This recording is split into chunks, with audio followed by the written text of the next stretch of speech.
सुमतिभिरनुमेजं शुभ्रकाजं सखाजं सुखमजमनपाजं मुक्त्युपाजं विभाजं ग्रहजमहममेजं ध्येयमाम्नायगेजं सदजमसदजेजं श्रीसहाजं भजेजं तपस्वाध्याय शुश्रूषा कृष्णपूजारतं मुनिं विश्वेशमिष्टदं वन्दे परिम्राट् चक्रवर्तिनं श्रीगुरुभ्यो नमः। हरिः ओम्।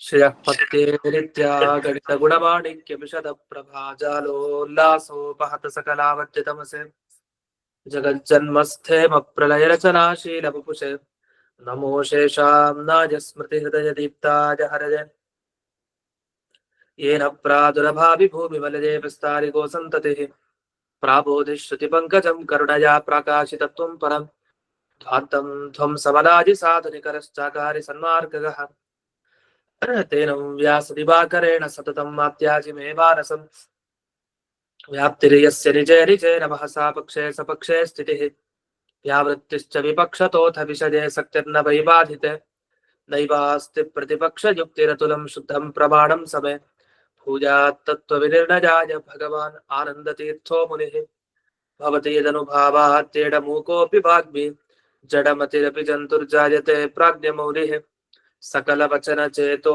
देवता भारती सा मम वचसि निधत्तां सन्निधिं मानसे च रमानिवासोचितवासभूमिः सन्न्यायरत्नावलिजन्मभूमिः वैराग्यभाग्यो मम पद्मनाभतीर्थामृताब्धिर्भवताद्विभूत्यै पदवाक्यप्रमाणज्ञान् प्रतिवादिमदच्छिदः श्रीमदक्षोभ्यतीर्थाख्यानुपतिष्ठे गुरून् मम श्रीमदानन्दतीर्थार्य सन्मनः सरसे भुवि अनुव्याख्याननलिने चञ्चरे कतिमे मनः न शब्दाब्धौ गाढाः न च निगमचर्चासु चतुराः न च न्याये प्रौढाः न च विदितवेद्यापि वयं परं श्रीमत्पूर्णप्रमतिगुरुकारुण्यसरणिं प्रपन्नामान्या स्मः किमपि च वदन्तोऽपि महताम् ॐ नारायणं निखिलपूर्णगुणैकदेहं निर्दोषमाप्यतममप्यखिलैः सुवाक्यैः अस्योद्भवादिदमशेषविशेषतोऽपि वन्द्यं सदा प्रियतमं मम सन्नमामि कुपिता हि फणच्छाया समीकृत्या परं सुखं सेवन्ते यत्पदं धीराः तं भजे वल्लभं श्रियः।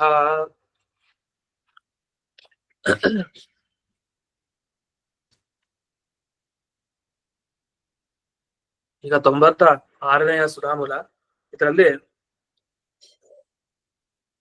ಯಾಕೆ ಈ ಮೋಕ್ಷದ ಬಯಕೆ ಇದೆ, ಮೋಕ್ಷಕ್ಕೆ ಹೋಗೋ ಯೋಗ್ಯತೆನೂ ಇದೆ, ಆದ್ರೆ ಇನ್ನೂ ಯಾಕೆ ಮೋಕ್ಷ ಸಿಗ್ತಾ ಇಲ್ಲ ಅಂತ ಒಂದು ಪ್ರಶ್ನೆ. ಈ ಪ್ರಶ್ನೆಗೆ ಉತ್ತರ ಕೊಡ್ತಾ ಮುಂದಕ್ಕೆ ಹೋಗ್ತಾ ಇದೆ.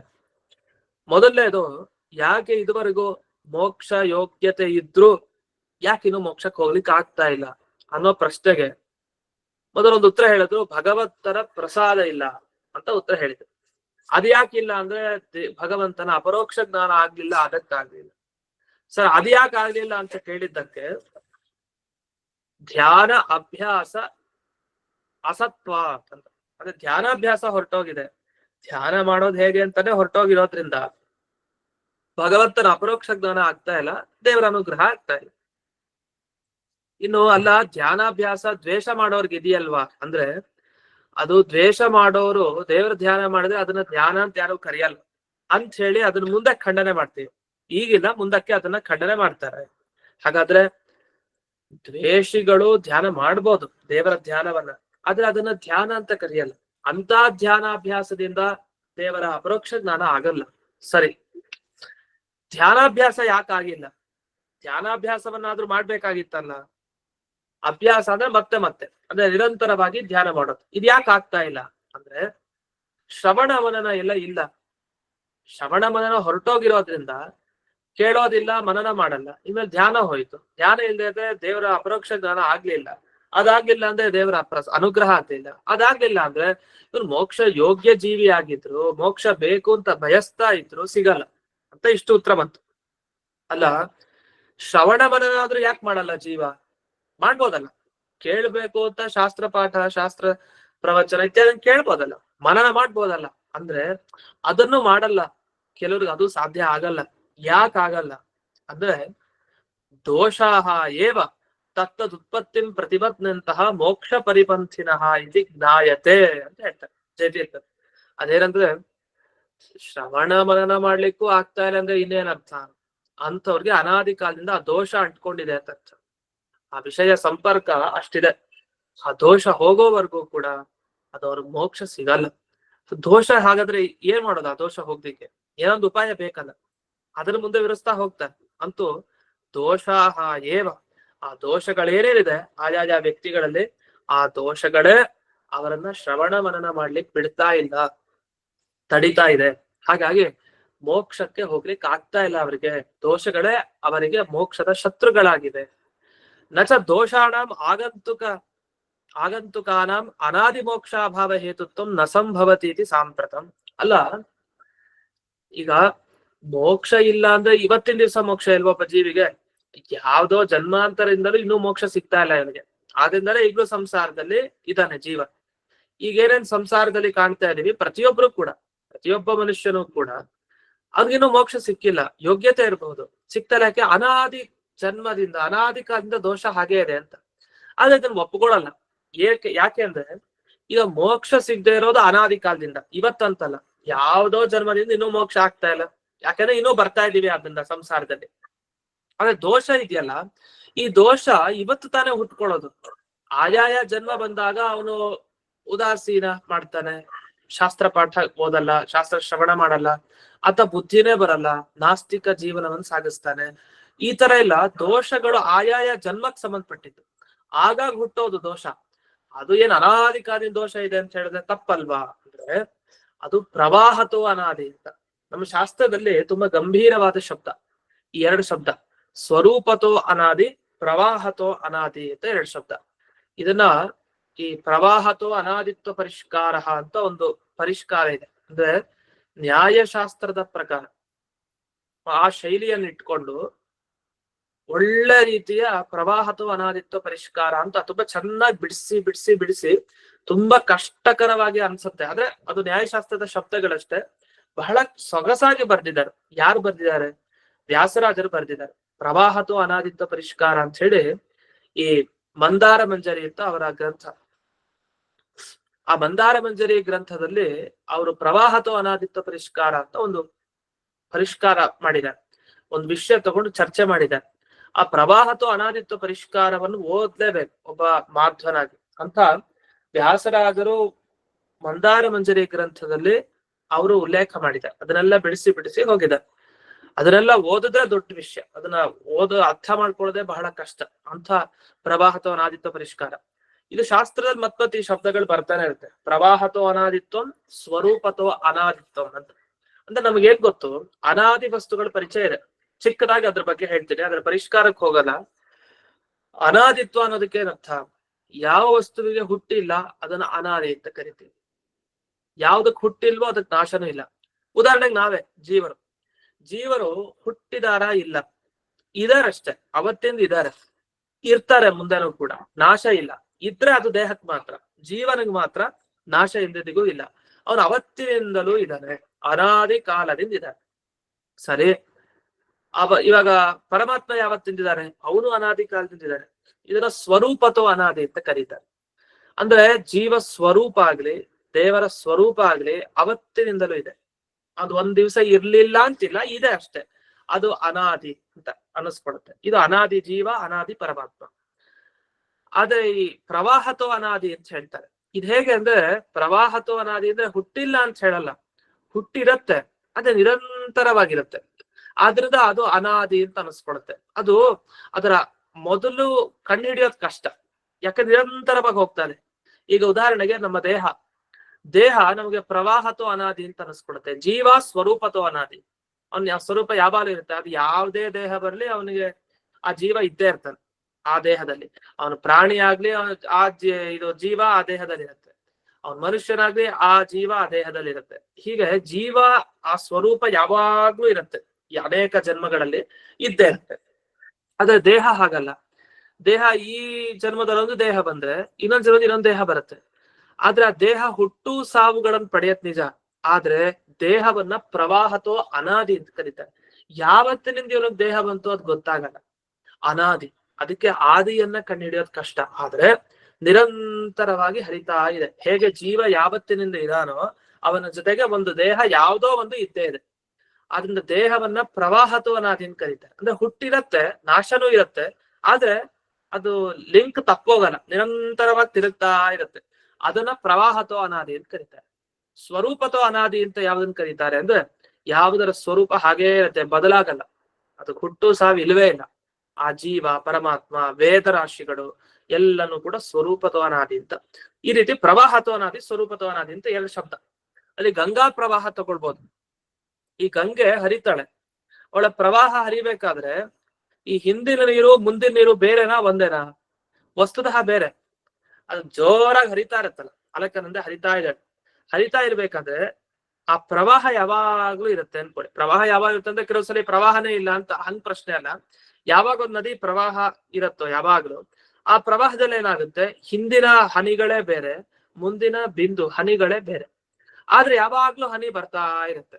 ಆ ತರ ಯಾವಾಗ್ಲೂ ದೇಹ ಬರ್ತಾ ಇರುತ್ತೆ, ಯಾವಾಗ್ಲೂ ಈ ಸಂಸಾರ ಇದ್ದೇ ಇರುತ್ತೆ, ಸಂಸಾರ ಚಕ್ರ ತಿರುಗ್ತಾ ಇರುತ್ತೆ. ಇದೆಲ್ಲ ಪ್ರವಾಹತೋ ಅನಾದಿ. ಸ್ವರೂಪತೋ ಅನಾದಿ ಅನ್ನೋದು ಕೆಲವು ಪದಾರ್ಥಗಳಿಗೆ ಮಾತ್ರ. ಹೀಗೆ ವಿಭಾಗವನ್ನು ಮಾಡ್ತಾರೆ. ಪ್ರಕೃತ, ಈಗ ದೋಷಗಳು ಅಂತ ಬಂತು ಅಂದ್ರೆ ವಿಷಯ ಪದಾರ್ಥಗಳಲ್ಲಿ ಔದಾಸೀನ್ಯ ಇಲ್ಲ, ಅದರಲ್ಲಿ ಬಹಳ ಸಂಪರ್ಕ, ಮತ್ತೆ ಭಕ್ತಿ ಇಲ್ಲ, ಯಮ ನಿಯಮಗಳಿಲ್ಲ, ಈ ತರ ದೋಷಗಳೇನಿದೆಯಲ್ಲ, ಈ ದೋಷಗಳು ಸ್ವರೂಪತೋ ಅನಾದಿ ಅಲ್ಲ. ಇದು ಜೀವನ ಸ್ವರೂಪ ಅಲ್ಲ. ಒಂದ್ ವೇಳೆ ಜೀವನ ಸ್ವರೂಪ ಆಗಿದ್ರೆ ಆ ದೋಷಗಳೆಲ್ಲ ಇವರು ಮೋಕ್ಷನೇ ಆಗ್ಬಾರ್ದು. ಯಾಕೆ ಕಲಿ ತರ ಆಗ್ಬಿಟ್ಟ ಇವನು. ಯಾಕಂದ್ರೆ ಕಲಿ ಮುಂತಾದ ವಿಪ್ರಚಿತ್ತಿ ಮುಂತಾದವರು ಏನೇನಿದ್ದಾರೆ ಇವರೆಲ್ಲ ಏನಾಗತ್ತೆ ಅಂದ್ರೆ ಸ್ವರೂಪತಃ ದೋಷ ಇದೆ, ಅವ್ರ ಸ್ವರೂಪದಲ್ಲೇ ದೋಷ ಇದೆ. ಆದ್ರೆ ಸಾತ್ವಿಕ ಜೀವನದಲ್ಲಿ ಸ್ವರೂಪತಃ ದೋಷ ಇಲ್ಲ, ಅದು ಬಂದ್ ಸೇರ್ಕೊಳ್ತಾ ಇರತ್ತೆ. ಅಂದ್ರೆ ಆಗಂತುಕ ಅಂತ ಅನಿಸ್ಕೊಡುತ್ತೆ. ಆಗಂತುಕ ಅಂದ್ರೆ ಆಗಾಗ್ ಬರೋದು ಆಗಾಗ್ ಹೋಗೋದು, ಆ ತರ. ಅಂದ್ರೆ ಇದು ಪ್ರವಾಹತೋ ಅನಾದಿ, ಇದು ಸ್ವರೂಪ ಅಲ್ಲ. ಸ್ವರೂಪತೋ ಅನಾದಿಯಿಂದ ಅವ್ರಿಗೆ ಅಂಧನ್ ತಪಸ್ಸೆ ಗತಿ, ಅವ್ರಿಗೆ ಮೋಕ್ಷನೇ ಆಗ್ಬಾರ್ದು. ಆದ್ರೆ ಪ್ರವಾಹತೋ ಅನಾದಿ ಆಗಿದೆ. ದೋಷಗಳು ಇವತ್ತು ಈ ಜನ್ಮದಲ್ಲಿ ಅವ್ನ್ ತಪ್ಪು ಮಾಡ್ದಂತ ಅನ್ನಿಸ್ಬಹುದು, ಆದ್ರೆ ಹಿಂದಿನ ಜನ್ಮದಲ್ಲೂ ದೋಷ ಇತ್ತು, ಅದರ ಹಿಂದಿನ ಜನ್ಮದಲ್ಲೂ ದೋಷ ಇತ್ತು, ಅದರ ಹಿಂದಿನ ಜನ್ಮದಲ್ಲೂ ದೋಷ ಇತ್ತು. ಹೇಗೆ ದೇಹ ನಿರಂತರವಾಗಿ ಬರ್ತಾ ಇದೆಯೋ ಹಾಗೆ ದೋಷಗಳು ನಿರಂತರವಾಗಿರುತ್ತೆ. ಆದ್ರಿಂದ ಅನಾದಿಯಾದ ಮೋಕ್ಷ ಇಲ್ಲ ಅನ್ನೋದಕ್ಕೆ ಇದೇ ಕಾರಣ. ಯಾವತ್ತಿನಿಂದ ನಿಮಗ್ ದೋಷಗಳಿದೆಯೋ ಅಲ್ಲಿನಿಂದ ಹಿಡಿದು ನಿಮಗ್ ಮೋಕ್ಷ ಸಿಗ್ತಾ ಇಲ್ಲ. ಅದರಿಂದ ಅನಾದಿ ಮೋಕ್ಷ ಇಲ್ಲ ಅಂತ ಅನಾದಿಯಾದ ಮೋಕ್ಷ ಏನಿದೆ, ಆ ಮೋಕ್ಷ ಇಲ್ಲ ಅನ್ನೋದು ಅನಾದಿ. ಆ ಮೋಕ್ಷ ಇಲ್ಲ ಅನ್ನೋದಕ್ಕೆ ಇದು ಹೇಗ್ ಕಾರಣ ಆಗುತ್ತೆ? ದೋಷಗಳು ಈಗ ತಾನೇ ಹುಟ್ಟೋದು ಪ್ರಶ್ನಿಸ್ಬೇಡಿ. ದೋಷಗಳು ಕೂಡ ಪ್ರವಾಹತೋ ಅನಾದಿ, ಅವತ್ತಿನಿಂದ ಇದ್ದೇ ಇದೆ, ಪ್ರವಾಹ ತರ ಅಷ್ಟೇ ಅಂತ ಇದಕ್ಕೆ ಉತ್ತರ. ಆದ್ರಿಂದ ಯಾವಾಗ್ಲೂ ಇರೋ ವಸ್ತುವಿಗೆ ಈಗಿರೋ ವಸ್ತು ಹೇಗೆ ಪ್ರತಿಬಂಧನ, ಅದನ್ನ ಕಟ್ ಹಾಕೋದು ಹೇಗೆ? ಈಗ ದೇವ್ರು ಯಾವಾಗ್ಲೂ ಇದ್ದಾನೆ. ಇವಾಗ ಯಾರೋ ಒಂದ್ 300 ವರ್ಷ ಇರ್ತಾರೆ, 300 ವರ್ಷ ಇದಾರೆ ಅಂತ ಇಟ್ಕೊಳ್ಳೋಣ, ಉದಾಹರಣೆಗೆ ಹೇಳ್ತಾ ಇದ್ದೆ ಸುಮ್ನೆ ಅರ್ಥ ಆಗ್ಲಿಕ್ಕೆ. 300 ವರ್ಷ 400 ವರ್ಷ ಒಬ್ಬ ವ್ಯಕ್ತಿ ಇದ್ದಾನೆ, ಅವ್ನ ಜೀವನದಲ್ಲಿ ಎಲ್ಲಾ ನೋಡ್ಬಿಟ್ಟಿದ್ದಾನೆ. ಅವ್ನ್ ಎಂಥ ದುಷ್ಟರನ್ನು ನೋಡಿದಾನೆ, ಒಳ್ಳೆಯವ್ರು ನೋಡಿದಾನೆ, ಕೆಟ್ಟವ್ರು ನೋಡಿದಾನೆ, ಎಲ್ಲ ಗೊತ್ತು ಅವ್ನಿಗೆ. ಅವ್ನು ಯಾರನ್ನ ಹೇಗ್ ಸಿಗಾಕಿಸ್ಬೇಕು ಅಂತಾನೂ ಗೊತ್ತು, ಯಾರಿಂದ ಹೇಗ್ ತಪ್ಪಿಸ್ಕೊಳ್ಬೇಕು ಅಂತಾನೂ ಗೊತ್ತು. ಅಂಥವ್ನ್ ಮುಂದೆ ಈಗೀಗ ಬಂದು ಹುಟ್ಕೊಳ್ತಾನಲ್ಲ ಒಬ್ಬ, ಅವನೇನ್ ಅನ್ಸ್ಕೊಳ್ತಾನೆ, ನನ್ ಮುಂದೆ ನೀನು ತುಂಬಾ ಚಿಕ್ಕವನು, ನಿನಗೇನ್ ಜ್ಞಾನ ಇದೆ, 400 ವರ್ಷದಿಂದ ನಾನು ಈ ಜಗತ್ನಲ್ಲಿ ಇದ್ದೀನಿ ಅಂತ ನನಗೆ ನೀನ್ ಏನ್ ಲೆಕ್ಕ? ಈಗ ಬಂದಿರೋ ನೀನ್ ನನ್ನನ್ನ ಹೇಗ್ ತಡೀತೀಯ? ಆಗತ್ತಾ? ಆಗಲ್ಲ. ಅಂದ್ರೆ ಅನುಭವ. 400 ವರ್ಷ ಅವನು ಎಲ್ಲ ಅನುಭವಿಸ್ತಾನೆ, ಈಗ ತಾನೇ ಒಂದ್ ಚಿಕ್ಕ ಮಗು ಹುಟ್ಟಿತು, ಆ ಮಗು ಹೋಗಿ ಅವನ ಜೊತೆ ಯುದ್ಧ ಮಾಡ್ಲಿಕ್ಕಂತ ಆಗಲ್ಲ. ಆತರ ಮೋಕ್ಷ ಇಲ್ಲ ಅನ್ನೋದು ಅವತ್ತಿನ ನಮ್ಗಿದೆ. ಈಗ ಯಾವ್ದೋ ದೋಷ ಬರುತ್ತೆ, ಈ ದೋಷ ಹೋಗಿ ಆ ಮೋಕ್ಷ ಬರ್ದೇ ಇರೋ ಹಾಗೆ ತಡೆಯತ್ತೆ ಅಂದ್ರೆ ಹೇಗ್ ಸಾಧ್ಯ? ಆ ಮೋಕ್ಷ ಇಲ್ಲ ಅನ್ನೋದು ಅವತ್ತಿನದ ಇದೆಯಲ್ವಾ? ಅಂದ್ರೆ ಹಾಗಲ್ಲ, ಇದು ಈಗ ಹುಟ್ಟಿರೋ ಮಗು ಅಲ್ಲ. ಯಾವತ್ತಿನಿಂದ ಮೋಕ್ಷ ಇಲ್ವೋ ಅವತ್ತಿನಿಂದಲೂ ದೋಷ ಇದೆ, ಆ ದೋಷ ಅನ್ನೋ ಮಗು ಅವತ್ತಿನಿಂದಲೂ ಇದೆ ಅಂತ ಅರ್ಥ. ಅಂತೂ ಪ್ರವಾಹತೋ ಅನಾದಿ ಅನ್ನೋ ವಿಷಯದಲ್ಲಿ ಈ ದೋಷಗಳೇನಿದೆ ಇದು ಇವತ್ತು ಮೊನ್ನೆದಲ್ಲ, ಅವತ್ತಿನಿಂದಲೂ ಇದ್ದೇ ಇದೆ. ಹಾಗಾಗಿ ಮೋಕ್ಷ ಇಲ್ಲ ಅನ್ನೋದಕ್ಕೆ ಕಾರಣ ಏನಂತಂದ್ರೆ ಈ ದೋಷಗಳೇ. ಅದೇನ್ ಮಾಡ್ತಾರೆ ಅಂದ್ರೆ ಮೋಕ್ಷ ಪ್ರಾಗಭಾವ ಇದೆಯಂತೆ. ಮೋಕ್ಷ ಪ್ರಾಗಭಾವ ಅಂದ್ರೆ ಇನ್ನೂ ನಮಗೆ ಮೋಕ್ಷ ಹುಟ್ಟಿಲ್ಲ, ಇನ್ನು ಮೋಕ್ಷದ ಪ್ರಾಕ್ ಅಭಾವ ಇದೆ, ಇನ್ನು ಮೋಕ್ಷ ಸಿಕ್ಕಿಲ್ಲ. ಆ ಮೋಕ್ಷ ಸಿಗದೆ ಇರೋದನ್ನ ಹಾಗೆ ಕಾಪಾಡ್ಕೊಂಡ್ ಬರ್ತಾ ಇದೆಯಂತೆ ಈ ದೋಷಗಳು. ಇದು ಹೇಗಾಯ್ತು ಅಂದ್ರೆ ನಾವು ಸಂಧ್ಯಾವಂದನೆ ಮಾಡ್ತೀವಿ, ಬೇರೆಯವ್ರು ಹೇಳ್ತಾರೆ ಸಂಧ್ಯಾವಂದನೆ ಮಾಡೋದಕ್ಕೆ ಏನ್ ಫಲ? ಸಂಧ್ಯಾವಂದನೆ ಮಾಡೋದಕ್ಕೆ ಪುಣ್ಯ ಫಲ ಅಲ್ಲ ಬೇರೆಯವ್ರ ಪ್ರಕಾರ. ಅವ್ರೇನ್ ಹೇಳ್ತಾರೆ ಅಂದ್ರೆ ಈ ಸಂಧ್ಯಾವಂದನೆ ಮಾಡದೇ ಇದ್ರೆ ಪಾಪ ಬರುತ್ತೆ, ಪಾಪ ಬರಬಾರದು ಅಂತಾದ್ರೆ ಸಂಧ್ಯಾವಂದನೆ ಮಾಡ್ತಾ ಇರ್ಬೇಕು ಅಷ್ಟೇ. ಅಂದ್ರೆ ಪಾಪ ಇಲ್ಲ ಅನ್ನೋದು ಒಂದು ಧರ್ಮ ನಮ್ಮಲ್ಲಿದೆ. ಪಾಪಿಷ್ಠರಲ್ಲ, ಪಾಪ ಇಲ್ಲ. ಆ ಪಾಪದ ಪ್ರಾಗ ಭಾವ ಇದೆ, ಇನ್ನು ಪಾಪ ಹುಟ್ಟಿಲ್ಲ. ಆ ಪಾಪದ ಹಿಂದೆ ಅವಸ್ಥೆ, ಅದನ್ನ ಪಾಪದ ಪ್ರಾಗ ಭಾವ ಅಂತಾರೆ. ಆ ಪಾಪ ಇಲ್ಲ ಅನ್ನೋದೇನಿದೆಯಲ್ಲ ಅದನ್ನ ಹಾಗೇ ಉಳಿಸ್ಕೊಂಡ್ ಬರ್ಬೇಕು ಅಂತಂದ್ರೆ ನೀವು ಸಂಧ್ಯಾವಂದನೆ ಮಾಡ್ತಾ ಇರ್ಬೇಕು ಯಾವಾಗ. ಇಲ್ಲ ಸಂಧ್ಯಾವಂದನೆ ಬಿಟ್ಟ ಆ ಪಾಪ ಇಲ್ಲ ಅನ್ನೋದು ಹೋಗಿ ಪಾಪ ಹುಟ್ಕೊಳತ್ತೆ. ಹಾಗಾದ್ರೆ ಪಾಪ ಹುಟ್ಟದೇ ಇರೋದಕ್ಕೆ ಸಂಧ್ಯಾವಂದನೆ ಮಾಡ್ಬೇಕಷ್ಟೇ, ಪುಣ್ಯ ಬರಕ್ಕಲ್ಲ ಅಂತ ಈ ರೀತಿ ಒಂದು ವಿವರಣೆ ಇದೆ ಬೇರೆಯವರು. ಅದೇ ರೀತಿ ಮೋಕ್ಷ ಇಲ್ಲ ಅನ್ನೋದು ಇದೆ ಸತ್ಯಕ್ಕೆ. ಹೇಗ್ ಪಾಪ ಇಲ್ವೋ ಹಾಗೆ ಮೋಕ್ಷನೂ ಇಲ್ಲ ನಮ್ಗೆ. ಆ ಮೋಕ್ಷ ಇಲ್ಲ ಅನ್ನೋದು ಹೋಗ್ಬಾರ್ದಲ್ಲ, ಮೋಕ್ಷ ಇಲ್ಲ ಅನ್ನೋದು ಹಾಗೇ ಇರ್ಬೇಕಲ್ಲ. ಹಾಗೆ ಇರ್ಬೇಕು ಅಂತಂದ್ರೆ ಈ ದೋಷಗಳಿರುತ್ತೆ. ಈ ದೋಷಗಳು ಇರೋವರೆಗೂ ಮೋಕ್ಷ ನಮ್ಗಿಲ್ಲ. ಆದ್ರಿಂದ ದೋಷಗಳನ್ನ ಎಷ್ಟು ಚೆನ್ನಾಗಿ ಕಾಪಾಡ್ಕೊಳ್ತೀವೋ ಅಲ್ಲಿವರೆಗೂ ಮೋಕ್ಷ ಹುಟ್ಟೋದೇ ಇಲ್ಲ. ಹಾಗಾಯ್ತು ಇದ್ ಕತೆ. ಅದರಿಂದ ಮೋಕ್ಷ ಇಲ್ಲ ಅನ್ನೋದು ಹೋಗ್ಬೇಕು, ಮೋಕ್ಷದ ಅಭಾವ ಅವಸ್ಥೆ, ಮೋಕ್ಷ ಇಲ್ಲ ಅನ್ನೋ ಅವಸ್ಥೆ ಹೋಗ್ಬೇಕು ಅಂದ್ರೆ ದೋಷಗಳನ್ನ ಬಿಡಬೇಕು. ಇಷ್ಟೆಲ್ಲ ಬಂತು. ಇದ್ರ ಸಂದರ್ಭದಲ್ಲಿ ಒಂದು ಮಾತನ್ನ ಹೇಳ್ತಾರೆ. ಇದು ದಶಮಸ್ಕಂದ ಭಾಗವತದಲ್ಲಿ ಬಂದ ವಿಷಯ. ಅಂದ್ರೆ ಭಾಗವತಕ್ಕೂ ಸುಧಾಗ್ರಂಥಕ್ಕೂ ತುಂಬಾ ಸಂಬಂಧ ಇದೆ. ಅನುವ್ಯಾಖ್ಯಾನ ಬ್ರಹ್ಮಸೂತ್ರಗಳು ಕೂಡ ಎಲ್ಲ ವೇದವ್ಯಾಸರ ರಚನೆ, ಬ್ರಹ್ಮಸೂತ್ರ ಮತ್ತೆ ಭಾಗವತ. ಹಾಗಾಗಿ 10ನೇ ಸ್ಕಂದದಲ್ಲಿ ಶ್ರುತಿ ಗೀತೆಯಲ್ಲಿ ಒಂದು ಮಾತು ಬರುತ್ತೆ. ಶ್ರುತಿ ಗೀತೆ ಅವ ಅನೇಕ ಗೀತೆಗಳು, ಭ್ರಮರ ಗೀತೆ, ಕಪಿಲ ಗೀತೆ, ರುದ್ರಗೀತೆ, ಉದ್ಧವ ಗೀತೆ, ಅನೇಕ ಗೀತೆಗಳು ಕೇಳುತ್ತೀವಿ.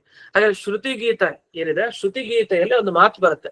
ಆ ಮಾತನ್ನ ಇಲ್ಲಿ ಪರಿಮಳ ಟಿಪ್ಪಣಿಯಲ್ಲಿ ಪೂರ್ತಿ ಕೊಟ್ಟಿದ್ದಾರೆ. ದಶಮಸ್ಕಂದ ಭಾಗವತದ ಶ್ರುತಿ ಗೀತೆಯಲ್ಲಿ ಅಲ್ಲೇನ್ ಹೇಳಿದ್ದಾರೆ ಅಂದ್ರೆ, ಈ ದೋಷಗಳೆಲ್ಲ ಏನ್ ಮಾಡುತ್ತೆ, ಜೀವನಿಗೆ ತನ್ನ ಮೋಕ್ಷ ಪದವಿಯನ್ನ ಹೊಂದಬೇಕು ಅಂತ ಹೇಳಿದೆಯಲ್ಲ ಜೀವನಿಗೆ, ಅದನ್ನ ಸಿಗದೆ ಹಾಗೆ ಮಾಡುತ್ತೆ ಅಂತ ಒಂದ್ ಮಾತು ಬರುತ್ತೆ. ಅಲ್ಲೇನ್ ಬಂದಿದೆ ಶ್ಲೋಕ, ಜಯ ಜಯ ಜಹಿ ಅಜಾಮ್ ಅಜಿತ ದೋಷ ಗೃಹೀತ ಗುಣಾಂ ಇತ್ಯತ್ರ ಅಂತ ಹೇಳಿ ಅದಕ್ಕೆ ವಿವರಣೆ ಮಾಡ್ತಾರೆ. ಜಯ ಜಯ ಜಹಿ ಅಜಾಮ್ ಅಂತ ಹೇಳಿದೆ ಭಾಗವತ. ಅಜಾಮ್ ಜಯ ಜಯ ಜಹಿ, ಅಜಯನ್ನ ಬಿಡು ಅಂತ ಹೇಳಿದ್ದಾರೆ. ಅಜಯನ್ನ ಬಿಡು ಅಂದ್ರೆ ಏನ್ ಅರ್ಥ ಇದು, ಅಜಾಮ್ ಅಂತ ಹೇಳಿದ್ದಾರೆ. ಅದಕ್ಕೆ ಅಲ್ಲಿ ವಿವರಣೆ ಮಾಡ್ತಾ ಹೋಗ್ತಾರೆ. ಏನು ಅಜ ಅಂತಂದ್ರೆ ಏನರ್ಥ ಅಂತಂದ್ರೆ, ಅಜ ಅನ್ನೋ ಶಬ್ದಕ್ಕೆ ದುಷ್ಟ ಪ್ರಕೃತಿ ಅಂತ ಅರ್ಥ. ಅಂದ್ರೆ ಯಾವ್ದು ನಾವು ಪ್ರಕೃತಿ ತತ್ವ ಅಂತ ಕರಿತೀವಿ, ಅಂದ್ರೆ ಸಂಸಾರ ಬಂಧನ ಆಗ್ಲಿಕ್ಕೆ ಮೂಲ ಕಾರಣ ಪ್ರಕೃತಿ ತತ್ವ. ಅಂದ್ರೆ ಲಿಂಗದೇಹ ಅಂತಾನು ಅನ್ಕೊಳ್ಬಹುದು. ಆ ಲಿಂಗದೇಹ ಏನಿದೆ, ಅಥವಾ ನಮ್ಮ ಸ್ವಾತಂತ್ರ್ಯ ಭ್ರಮೆ ಏನಿದೆ, ಎಲ್ಲ ನಾನೇ ಮಾಡೋದು ಅನ್ನೋ ಸ್ವತಂತ್ರ ಕರ್ತೃತ್ವ ಭ್ರಮೆ ಏನಿದೆ, ಇದೆಲ್ಲ ಅಜ್ಞಾನ, ಅವಿದ್ಯೆ. ಇದು ಹೋಗೋವರೆಗೂ ನಮಗ್ ಉದ್ಧಾರ ಸಾಧ್ಯ ಇಲ್ಲ. ಅದನ್ನ ಇದು ಹೋಗ್ಬೇಕು. ಹಾಗಾದ್ರೆ ಈ ಸ್ವಾತಂತ್ರ್ಯ ಮತ್ತೆ ಈ ಲಿಂಗದೇಹ ಆಗ್ಬೋದು, ದುಷ್ಟ ಪ್ರಕೃತಿ ಏನಿದೆಯಲ್ಲ, ಈ ಪ್ರಕೃತಿಯನ್ನ ಅಜ ಅನ್ನೋ ಶಬ್ದದಿಂದ ಹೇಳಿದ್ದಾರೆ. ಅದಕ್ಕೂ ಹುಟ್ಟಿಲ್ಲ. ನ ಜಾಯತೇತಿ ಅಜ. ಅಜಹ ಅಂತ ಬ್ರಹ್ಮದೇವರಿಗೂ ಹೆಸರು, ಭಗವಂತನಿಗೂ ಹೆಸರು, ಜೀವನಿಗೂ ಹೆಸರು, ಪ್ರಕೃತಿ ತತ್ವಕ್ಕೂ ಹೆಸರು. ಯಾಕೆ ಯಾರು ಹುಟ್ಟಲ್ಲ ಅಂದ್ರೆ ಅವರ ಸ್ವರೂಪ ಹುಟ್ಟಲ್ಲ. ದೇಹ ಹುಟ್ಟಬಹುದು, ಸ್ವರೂಪ ಅಂತೂ ಹುಟ್ಟಲ್ಲ. ಹಾಗಾಗಿ ಅಜ ಅಂತ ಕರಿತೀವಿ. ಜನನ ಇಲ್ಲದೆ ಇರೋರ್ಗೆ ಅಜ ಅಂತ ಕರಿತೀವಿ. ಅಜ ಅಂತ ದೀರ್ಘ ಬಳಸಿರೋದ್ರಿಂದ ಇಲ್ಲಿ ಪ್ರಕೃತಿ ತತ್ವದ ಬಗ್ಗೆ ಹೇಳಿದೆ. ಆ ಅಜಾಂ ಜಹಿ, ಆ ಅಜಯನ್ನ ಬಿಡು ಅಂತ ಹೇಳಿದ್ದಾರೆ. ಹಾಗಾದ್ರೆ ದುಷ್ಟ ಪ್ರಕೃತಿ ಏನ್ ಮಾಡುತ್ತೆ ಅಂದ್ರೆ, ಜೀವನದಲ್ಲಿರೋ ಆನಂದ, ಜ್ಞಾನ, ಶಕ್ತಿ ಎಲ್ಲ ಮುಚ್ಚಾಕ್ಬಿಡುತ್ತೆ. ಆ ಪ್ರಕೃತಿ ಲಿಂಗದೇಹ ಹೋಗೋವರೆಗೂ ಅದೇನು ಗೊತ್ತಾಗಲ್ಲ. ಜೀವನ ಒಳ್ಳೆ ಸ್ವರೂಪ ಅದು ಹೊರಗಡೆನೆ ಬರಲ್ಲ. ಯಾಕೆ ಅದನ್ನು ಮುಚ್ಚಳ ತರ ಆ ಲಿಂಗದೇಹ ಇದೆ, ಆ ದುಷ್ಟ ಪ್ರಕೃತಿ. ಆ ದುಷ್ಟ ಪ್ರಕೃತಿಯನ್ನ ಗೆಲ್ಬೇಕು. ಈ ದುಷ್ಟ ಪ್ರಕೃತಿ ಇವತ್ತು ಅವತ್ತಿಂದಲ್ಲ, ಅದು ಅವತ್ತಿನಿಂದಲೂ ಇದೆ. ಯಾವತ್ತಿನಿಂದಲೂ ಅದಿದೆ ನಮ್ಮ ಜೊತೆಗೆ. ಹಾಗಾಗಿ ಆ ಲಿಂಗದೇಹ ಭಂಗ ಆಗೋವರೆಗೂ ಏನು ಮಾಡ್ಲಿಕ್ಕೆ ಸಾಧ್ಯ ಇಲ್ಲ. ಆ ದೋಷಗಳೇ ಇಲ್ಲಿ ವಿವಕ್ಷಿತ. ಅಂಥ ದೋಷಗಳೇ ಅನಾದಿ ಕಾಲದಿಂದ ನಮ್ಮನ್ನ ತಡೆ ಹಿಡಿತಾ ಇದೆ, ಮೋಕ್ಷಕ್ಕೆ ಹೋಗ್ಲಿಕ್ಕೆ ಬಿಡ್ತಾ ಇಲ್ಲ. ಲಿಂಗದೇಹ ಭಂಗ ಆಗೋದೇ ಇಲ್ವಾ? ಆಗಲ್ಲ ಅಂತಿಲ್ಲ, ಖಂಡಿತ ಆಗತ್ತೆ. ಅದಕ್ಕೂ ಒಂದಿಷ್ಟು ಸಮಯ ಬೇಕು. ಭಗವಂತನ ಪ್ರಸಾದ ಕೊನೆಗೆ ಮುಖ್ಯ. ದೇವರ ಪ್ರಸಾದ ಆಗೋವರೆಗೂ ಅದು ಹೋಗೋದಿಲ್ಲ. ಪ್ರಸಾದ ಆದ್ರೆ ಮಾತ್ರ ಆ ಲಿಂಗದೇಹ ಕಳಿಸ್ಕೊಡುತ್ತೆ. ಇಷ್ಟನ್ನ ಇಲ್ಲಿ ಹೇಳ್ತಾ ಬರ್ತಾರೆ. ಅಲ್ಲಿ ಯಾದು ಪಥ್ಯದ ವಿವರಣೆನೂ ಕೂಡ ಇದೆ. ಇಲ್ಲಿ ಜಹಿ ಜಹಿ ಅಜಾಂ ಅಜಿತ ದೋಷ ಗೃಹೀತ ಗುಣಾಂ ಅಂತ ಒಂದು ಮಾತು ಹೇಳಿದ್ದಾರೆ. ಆ ದೋಷ ಗೃಹೀತ ಗುಣಾಂ ಅಂತಿದೆಯಲ್ಲ, ಇದು ಮುಖ್ಯ ನಮಗೆ ಭಾಗವತಲ್ಲಿ. ಅದಕ್ಕೆ ವಿವರಣೆಯನ್ನು ಮಾಡಿದ್ದಾರೆ ಪರಿಮಳ ಟಿಪ್ಪಣಿಯಲ್ಲಿ. ದೋಷೈಹಿ ದುಃಖಾದ್ಯೈಹಿ ಆನಂದಾದ್ಯಾಹ ಜೀವ ಗುಣಾಹ ಗೃಹೀತಾಹ ಯಯಾಸ. ಈ ದುಷ್ಟ ಪ್ರಕೃತಿ ಏನ್ ಮಾಡುತ್ತೆ ಅಂದ್ರೆ, ಅದು ದುಃಖ ನೀಡುತ್ತೆ ಜನರಿಗೆ. ತುಂಬಾ ದುಃಖ, ಅಸಹನೀಯತೆ, ಹೊಟ್ಟೆ ಕಿಚ್ಚು ಎಲ್ಲ ನೀಡುತ್ತೆ. ಯಾವುದು ಆ ದುಷ್ಟ ಪ್ರಕೃತಿ. ಅದ್ ಎಲ್ಲ ನೀಡಿ ಏನ್ ಮಾಡುತ್ತೆ ಅಂದ್ರೆ ಆ ಜೀವನ ಆನಂದ, ಜ್ಞಾನ, ಶಕ್ತಿ ಸ್ವರೂಪದಲ್ಲಿ ಏನಿದೆ ಅದನ್ನೆಲ್ಲ ಹಿಡ್ಕೊಂಡ್ಬಿಡತ್ತೆ. ಅದ್ ಬಿಡೋದಿಲ್ಲ, ಅದನ್ನ ಮುಚ್ಚ ಹಾಕ್ಬಿಡುತ್ತೆ. ಹಾಗಾದ್ರೆ ಮುಚ್ಚಾಕ್ಲಿಕ್ಕೆ ಮುಖ್ಯ ಕಾರಣ ಏನು? ನಮ್ಮಲ್ಲಿರುವಂತಹ ಕಾಮಕ್ರೋಧ ಲೋಪಮೋಹಾದಿ ದೋಷಗಳು. ಆ ದೋಷಗಳು ಬರ್ಲಿಕ್ಕೆ ಕಾರಣ ಏನು? ಆ ದುಷ್ಟ ಪ್ರಕೃತಿ. ಹಾಗಾದ್ರೆ ಆ ದುಷ್ಟ ಪ್ರಕೃತಿ ಹೋಯ್ತು ಅಂತ ಆದ್ರೆ ಅದರ ಕಾರ್ಯ, ಅದರಿಂದ ಹುಟ್ಟುವಂತಹ ಎಲ್ಲ ಹೋಗುತ್ತೆ. ಕಾಮಕ್ರೋಧ ದೋಷ ಇದು ಯಾವಾಗ ಹೋಗುತ್ತೆ? ಆಗ ನಮ್ಗೆ ಜ್ಞಾನ ಆನಂದ ಆದಿಗಳನ್ನು ಮುಚ್ಚುವಂಥದ್ದು ಹೋಯ್ತು ಅಂತ ಅರ್ಥ. ಆಗ ಮೋಕ್ಷ ಸಿಗತ್ತೆ ಅಂತ ಅರ್ಥ. ಇಷ್ಟು ಪರಿಸ್ಥಿತಿ.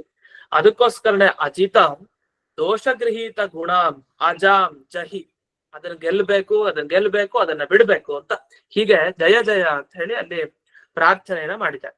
ಇದು ಶ್ರುತಿಗೀತೆಯಲ್ಲಿ ಬರುವಂತದ್ದನ್ನ ಇಲ್ಲಿ ಉದಾಹರಿಸಿದ್ದಾರೆ. ಇನ್ನೂ ಕೆಲವು ವಿಷಯಗಳಿದೆ, ಅದನ್ನ ಮುಂದಿನ ಪಾಠದಲ್ಲಿ ನೋಡೋಣ ಅಂತ ಹೇಳ್ತಾ ಇಂದಿನ ಪಾಠವನ್ನ ಅಸ್ಮದ್ ಗುರುವಂತರ್ಗತ ವ್ಯಾಸತೀರ್ಥ ಗುರುವಂತರ್ಗತ ಭಾರತೀಯ ರಮಣ ಮುಖ್ಯ ಪ್ರಾಣಾಂತರ್ಗತ ಶ್ರೀಮನ್ ಮೂಲ ಗೋಪಾಲಕೃಷ್ಣನಿಗೆ ಅರ್ಪಣೆಯನ್ನು ಮಾಡ್ತೇನೆ. ಶ್ರೀಕೃಷ್ಣ ಅರ್ಪಣ. ಶ್ರೀಕೃಷ್ಣ. ಧನ್ಯವಾದಗಳು ಗುರುಗಳೇ. ನಮಸ್ಕಾರ.